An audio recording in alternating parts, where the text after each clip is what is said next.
I broke up with the most popular girl on campus. She was silent for 3 seconds, then smiled. Okay. A wave of relief washed over me, and I turned and walked away. The next day, my dad's company went bankrupt.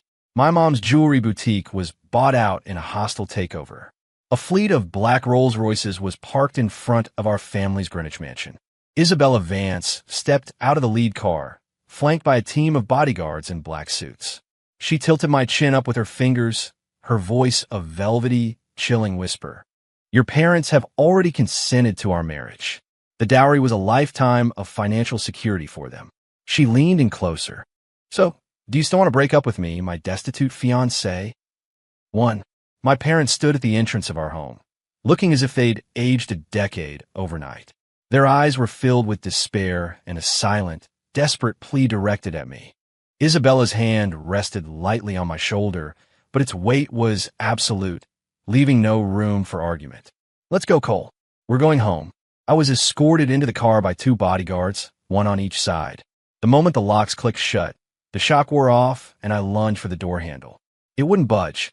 I scrambled wildly for the other side, but a bodyguard's hand clamped down on my shoulder like a steel vise. I was pinned. Don't make this difficult. Isabella's voice was calm beside me. She reached out, her cool fingertips tracing the line of my jaw. We're going home. It wasn't a suggestion. It was a declaration. The car glided smoothly toward a penthouse duplex crowning a skyscraper in the heart of Manhattan. The elevator opened directly into the apartment. The security was so tight a fly couldn't have gotten in. When the doors opened, I froze. Everything was unervingly familiar. The bookshelf from my college dorm room, the limited edition sneakers on my bedroom shelf, even the hoodie I'd tossed on my bed. It was all here, arranged with meticulous care. She showed me to my new room, which was 3 times the size of my old one. A poster of my favorite band was on the wall. The newest PlayStation sat on the desk, and the walk-in closet was filled with the latest collections from Tom Ford and Brioni. Everything I ever liked she had given me tenfold. It felt like a meticulously curated museum exhibit, and I was the specimen about to be pinned to the center display. Are you insane? My voice trembled. She tilted her head, her expression as innocent as a child's. I just want to be with you forever. Isn't that what love is? My phone was plucked from my hand and tossed to a bodyguard. She handed me a new one, a sleek, seamless device with no buttons. When it turned on, there was only one contact. Isabella Vance. I rushed to the floor-to-ceiling windows, searching for any chance of escape. The vast glass wall offered a panoramic view of the city skyline, glittering and cold. The windows only opened a crack, and beyond them was a nearly invisible security screen. We were 1,000 feet in the air. There was no way out. A butler in a tuxedo appeared behind me and bowed slightly. Mr. Anderson, all your needs will be met, except for leaving this residence. The reality of my situation crashed down on me. I didn't sleep that night. Isabella's room was right next to mine, separated by a single wall. I could feel her presence like an invisible web, wrapping tightly around me. A bone-deep chill crept up from the soles of my feet, followed by a tidal wave of humiliation. I, Cole Anderson, had gone from the son of a wealthy family to a canary in a gilded cage. 2.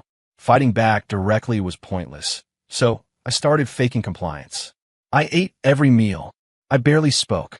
I moved through the penthouse like a ghost, mapping out the location of every security camera, timing the guards' rotations. A week later, I saw an opening. I clutched my stomach and collapsed, beads of sweat forming on my forehead. My stomach. I need a hospital. I had to get to a public place. If I could just get outside, I could find a way to call for help. Isabella knelt beside me, her face a mask of concern. She didn't agree immediately. Instead, she took out her phone and made a few calls. Half an hour later, an ambulance hadn't arrived, but a top concierge doctor with a team of 3 specialists and 2 nurses had. They set up a mobile clinic in the living room of my new home and gave me a full workup with state-of-the-art portable equipment. The diagnosis: minor indigestion. My plan was a childish joke in the face of her absolute wealth. She sat on the edge of my bed, peeling an apple for me with her own hands. The silver paring knife danced between her delicate fingers, the peel spooling off in a single, unbroken ribbon. The tip of the blade occasionally grazed the white flesh of the fruit. "Cole," she said softly, "don't test my limits again." She looked up at me, her eyes devoid of any warmth. "Next time, I don't know what might happen." Going to my university classes became my only contact with the outside world. But even that freedom was conditional. 2 bodyguards, both well over 6 feet tall, followed my every move. The entire campus knew that Cole Anderson had become Isabella Vance's fiancé, a possession that required 24/7 surveillance. During a break between classes on my way to the restroom, I managed to create a few seconds of distance from my Minders and ran into my best friend, Leo Martinez, at a bend in the hallway. I quickly pulled a folded piece of paper from my pocket. It had 2 words on it: "Help me." I shoved it into his hand. "Don't look at it now. Read it later. Find a way to call the cops." Leo stared, bewildered, before he could even pocket the note. A soft arm looped through mine. Isabella had appeared out of nowhere, smiling like a blooming rose. "Leo, it's been a while. Cole and I are engaged. You have to come to the wedding." As she spoke, she casually plucked the note from Leo's stunned fingers. She opened it in front of me, glanced at the words, and then smiled again, a smile laced with a cruel, triumphant pleasure. That night, a video played on the massive screen in the living room. In the video, Leo's father, a respected university professor, was being invited into a dark-town car by several men in black suits. The scene cut to Leo, his face pale, signing a document. The document was an affidavit. He was voluntarily severing all contact with Cole Anderson, effective immediately. The blood rushed to my head.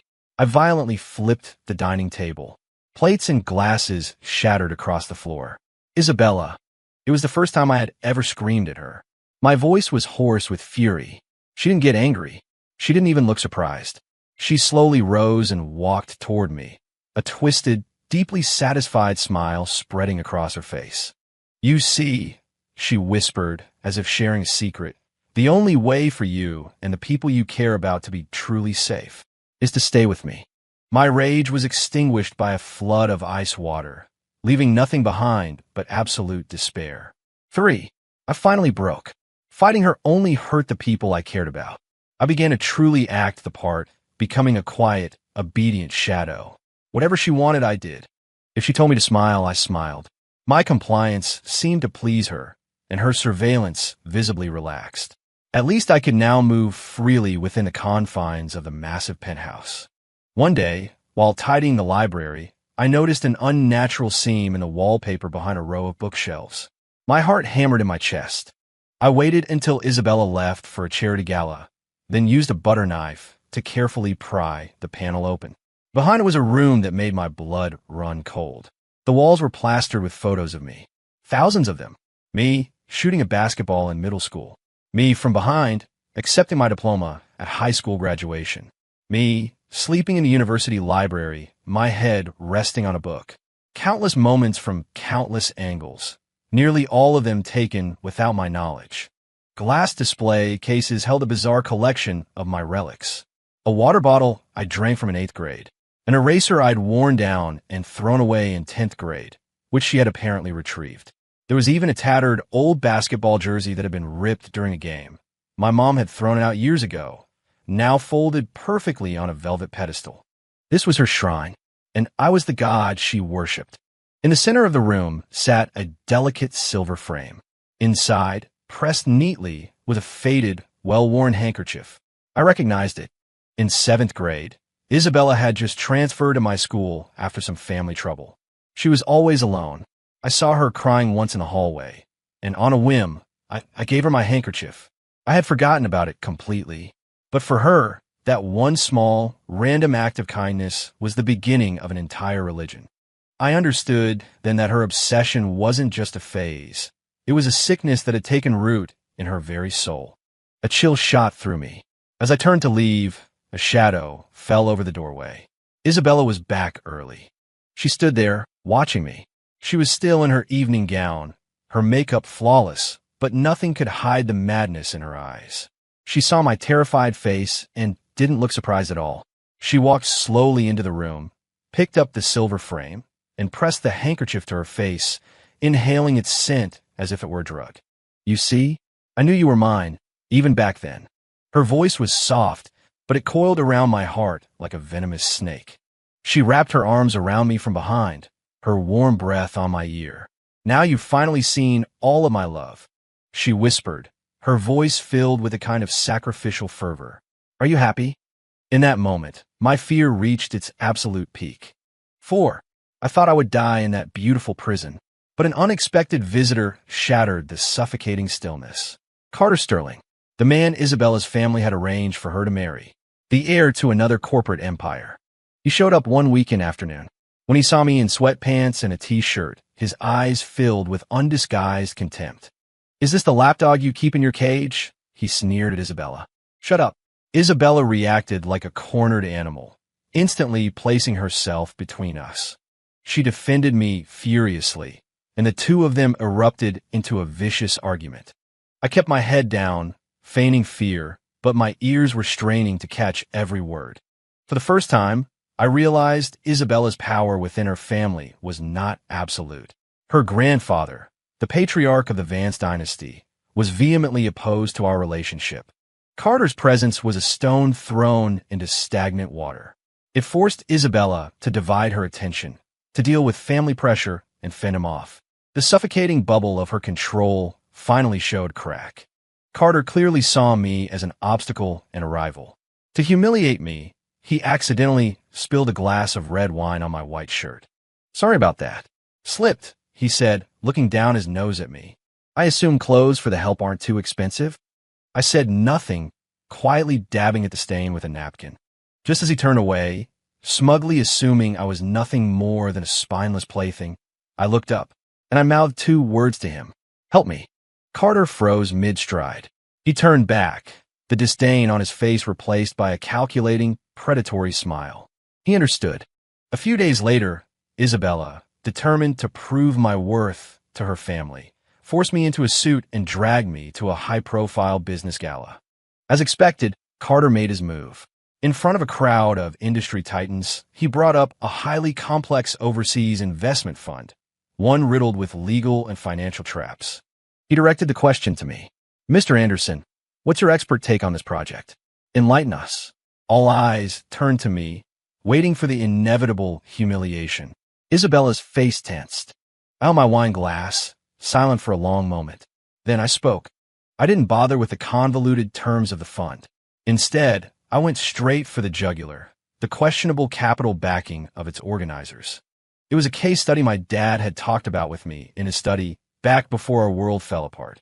I pointed out, in no uncertain terms, that the fund's core risk was its use of legal loopholes for leverage fraud. I concluded by proposing something no one had considered, a reverse strategy to short the entire enterprise. The room fell silent. Everyone stared at me with disbelief, including Isabella and her powerful grandfather, who had just arrived in time to hear my analysis. 5. After the gala, everything changed. Isabella's grandfather still wore a stern expression, but his gaze now held a measure of respect instead of contempt. Isabella's obsession with me deepened. She saw me as a hidden genius, a treasure she had unearthed, and her desire to control me grew even more pathological. And Carter Sterling was now fascinated by me. He no longer saw a simple pet, but an interesting and potentially useful adversary. He found a moment to speak with me alone while Isabella was out. I can get you out of here, he said, straight to the point. You disappear from Isabella's life forever, and I'll help you restore your family's assets. How can I trust you? I asked. He smiled. You have no other choice. It's either work with me or stay locked in this cage for the rest of your life. I feigned a long, difficult deliberation before finally reluctantly agreeing. Our false alliance began. I used him to gather information about the outside world, the Vance Corporation's internal structure, their latest business moves, even the personal weaknesses of key family members. He, in turn, used me to try and find Isabella's vulnerabilities. I managed to secretly contact Leo using an encrypted phone Carter provided. I had him use the last of my personal funds to register a shell company, a ghost consultancy that couldn't be traced back to me. While I fed Carter a stream of terrible advice on how to win Isabella's heart, causing him to fail spectacularly at every turn, I was mentally dissecting the corporate data he gave me, searching for the one weak point I could use for a fatal blow. Isabella sensed a change in me. She'd catch me staring out the window, lost in thought, and her paranoia would spike. She'd double down on my physical security, increasing my bodyguard detail from 2 to 4. But in doing so, she relaxed her guard on the one thing that mattered most, the flow of information. She believed that as long as my body was a prisoner, my mind was too. Finally, Carter arranged a perfect escape plan for me. It was set for the night of a major Vance family charity ball. Security would be stretched thin with so many guests. Following his instructions, I excused myself to the restroom, ditched my guards in the crowded hall, and slipped through the hotel service corridors toward the underground parking garage. The exit was just ahead. The air of freedom felt almost real. My heart was pounding with the promise of a new life. But a deep, unnerving feeling coiled in the pit of my stomach. 6. I burst into the parking garage, breathless, and ran to the designated spot. B37. The getaway car was there, but the person standing beside it wasn't Carter's driver. It was Carter, and next to him, Isabella. Carter leaned against the car, a mocking smile on his face. I just wanted to prove to Bella that a lowlife like you could never be worthy of her. He gestured toward me like he was presenting a prize catch. See, the moment you give him an opening, he runs. The smile was gone from Isabella's face. The tenderness was gone. All pretense had vanished. Her eyes were bloodshot, a terrifying storm of heartbreak, betrayal, and a raw desire for destruction. She walked toward me, the sharp click of her heels on the concrete echoing like a death countdown. I gave you everything. Her voice was a ragged, broken whisper. And you still try to leave? I opened my mouth, but no words came out. An arctic chill shot up my spine and into my skull. 2 bodyguards grabbed me, forcing me back into the car. This time, my destination wasn't the luxurious bedroom. It was the shrine, the room filled with my stolen past. My real prison. The door was locked from the outside. I was completely cut off from the world. Isabella no longer bothered with her gentle facade. She would visit every day, watching me through a pane of bulletproof glass, her eyes holding nothing but cold, undisguised possession. In here, she'd say, you won't think about leaving anymore. She removed everything from the room that could possibly be used for self-harm, right down to my belt and shoelaces. She made me wear soft, silk pajamas, claiming it was to prevent me from hurting myself. Under this extreme pressure and humiliation, my mind became clearer than ever before. The fear and anger burned away, leaving only the cold, hard resolve of vengeance. I began to replay everything. Carter wanted to use me to hurt Isabella, to prove he was the better man. Isabella's grandfather wanted to use Carter's family connections, but was intrigued by the business acumen I'd shown. Every single one of them had their own desires, their own weaknesses. They were all pawns I could use. This failure taught me one crucial lesson. Relying on others for freedom was a fool's errand. The only way to get my life back was to tear down everything Isabella held dear, to destroy the very corporate empire she used to imprison me. Only then could I truly be free. 7. I began to play the part of man who was completely broken. I stopped fighting. I stopped talking. I stopped even looking at her. I spent my days curled in a corner, my eyes vacant, like a puppet with its strings cut. I exhibited all the classic symptoms of PTSD, becoming fragile, anxious, and desperately dependent. At first, Isabella watched me with cold detachment, but then she noticed me secretly clutching a jacket she'd left behind, trembling after she was gone. She bought the act. She finally believed she had tamed me, that I had become completely hers. Her vigilance dropped significantly. To show off her power and soothe my fragile state, she started handling less sensitive company business in front of me. She would take video calls or answer her subordinates right outside the glass wall. She thought I wouldn't understand, but my brain was working like a supercomputer, piecing together the fragments of information she let slip. Vance Corporation, hostile acquisition, emerging tech startup, K-Tech, fatal leverage risk. The fragments formed a complete picture in my mind, a blueprint for revenge. My chance came. On a day she deemed me stable enough for a supervised trip to the library.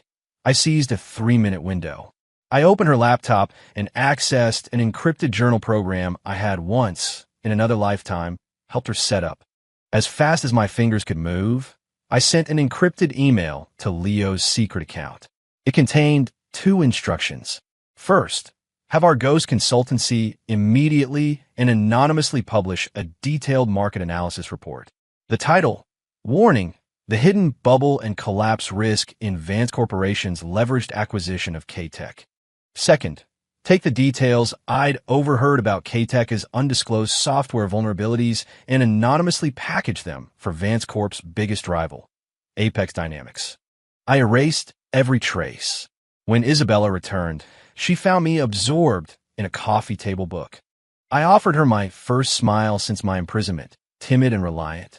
She was pleased, taking it as proof that I was finally learning to love her. She granted me more freedoms, like being able to walk around the penthouse, albeit with guards. I used this opportunity to find a microtransmitter hidden under the library's sofa. I recognized the model. It was made by a subsidiary of Carter Sterling's company. I didn't remove it. Later, when I was alone, I turned toward the bug and whispered, my voice barely audible. K-Tech, Apex, it was all me. This is what you deserve, Bella. I needed Carter to believe that the coming crisis at Vance Corp was my doing. I would make these two master manipulators turn on each other, and I would wait in the darkness for the storm to break. 8. The storm hit faster and harder than I ever imagined. The anonymous short seller report was a depth charge dropped into the financial market.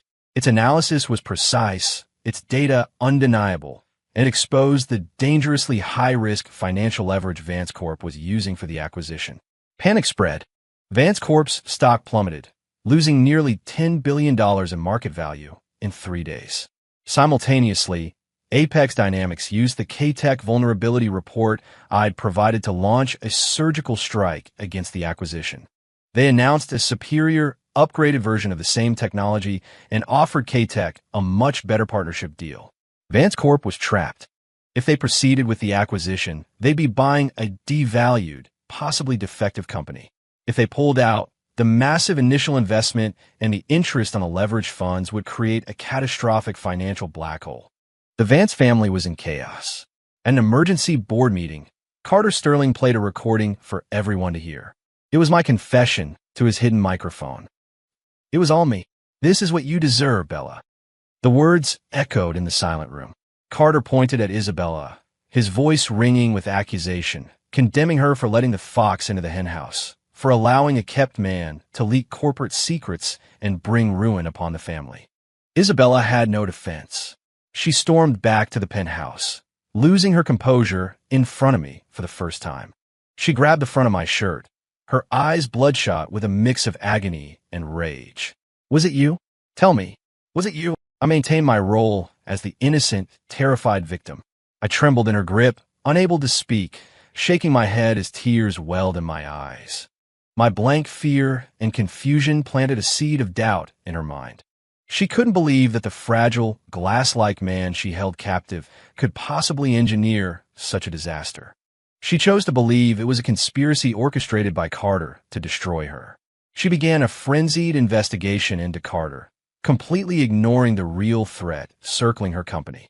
In the midst of the chaos, the final piece of my plan fell into place. The overseas hedge fund that had provided the leverage capital smelled blood in the water and issued a margin call demanding immediate repayment.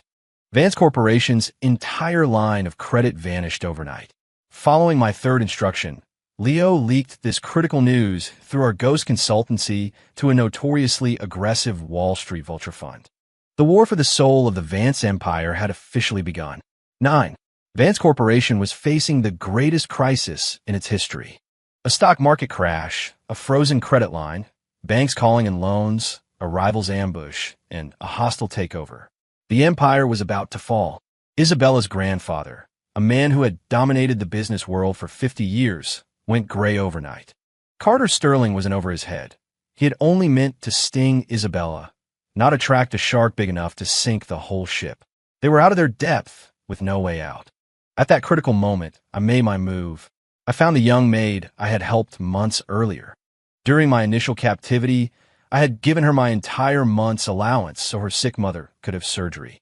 I asked her to deliver a single message to Mr. Vance. If you want to save your company, come see me. I am the only cure. 30 minutes later, the old man stood before me. Not outside the glass, but inside my cell. I laid out my terms. First, the immediate and full restoration of my father's company, my mother's boutique, and our family home, with compensation for all financial and emotional damages. Second, my unconditional and permanent freedom. No member of the Vance family was to ever interfere with me or my family again. Third, $50 million in cash as my seed capital. In exchange, I would give them a complete, actionable plan to neutralize the hostile takeover.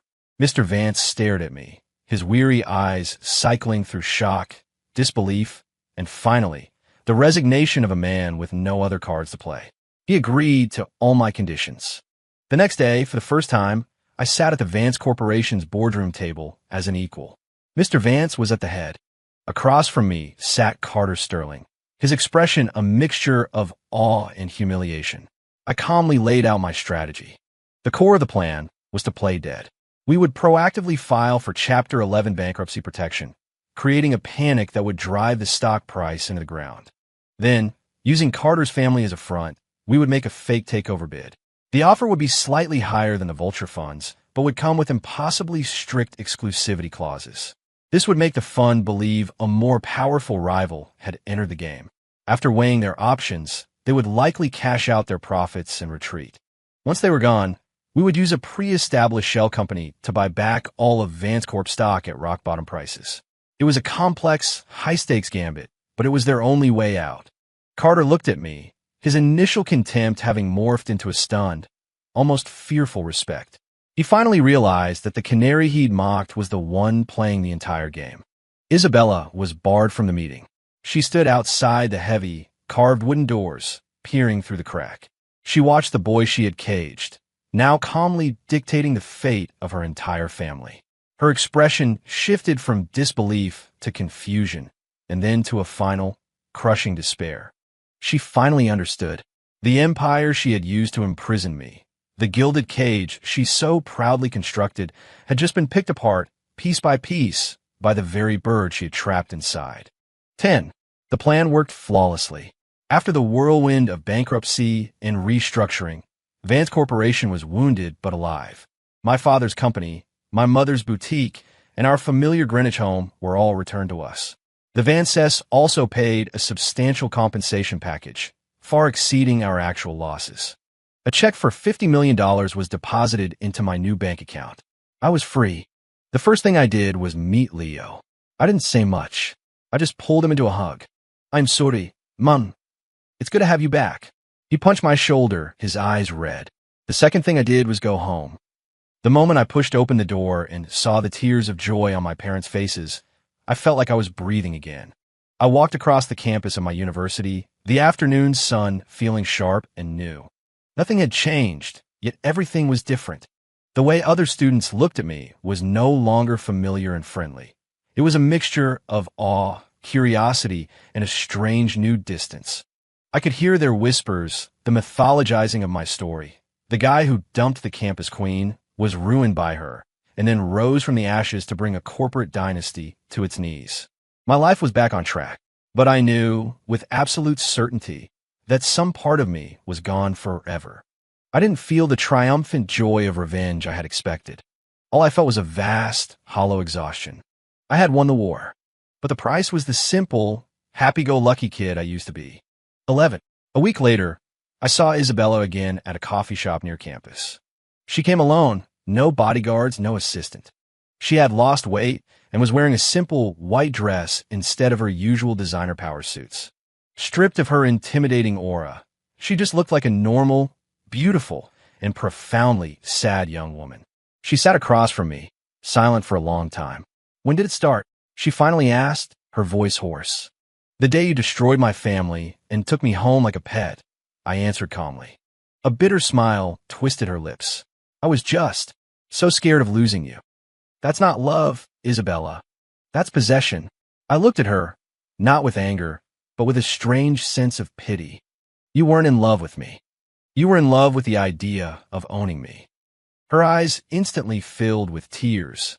She took the handkerchief, the one she had treasured for years, out of her small purse and placed it on the table between us. "What about this?" she asked, her voice choked with emotion. Was this a lie too? The beginning I cherished so much. I fell silent. That act of kindness wasn't a lie. The boy who offered her a handkerchief in the hallway all those years ago was real. But she had twisted that single, simple moment into a cage for both of us. I stood up and put enough cash on the table to cover my coffee. "It's over. Let me go. And let yourself go, too." 12. I walked out of the coffee shop and didn't look back. I could hear her muffled sobs behind me, but I didn't stop. I heard that Carter Sterling and Isabella never got together. He developed a strange obsession with me instead, repeatedly trying to recruit me for some major business venture. I turned him down every time. We were not the same kind of people. Isabella took a leave of absence from school and went overseas for long-term psychiatric treatment. I used the seed money from the Van Cess, combined with Leo's technical expertise, to launch my own tech company. As it happened, we specialized in the same cutting-edge field as K-Tech, the company Isabella had once tried to acquire. I was no longer Cole Anderson, the carefree trust fund kid, nor the helpless canary in a cage. I stood at the floor-to-ceiling window of my own office, looking down at the endless river of traffic below. I was Cole Anderson. Just Cole Anderson. My phone buzzed. A text message from an unknown international number. It contained only 2 words. "Wait for me." I looked at the message, and to my surprise, I smiled. It was a real smile, born from a deep and powerful sense of confidence. Then I deleted the text, tossing it and the past into the trash where they belonged. I wasn't afraid of threats or of waiting. I finally had the strength to protect myself and the people I loved. Sunlight streamed through the glass, warm on my face. This time, it was the dawn of a future that was truly my own.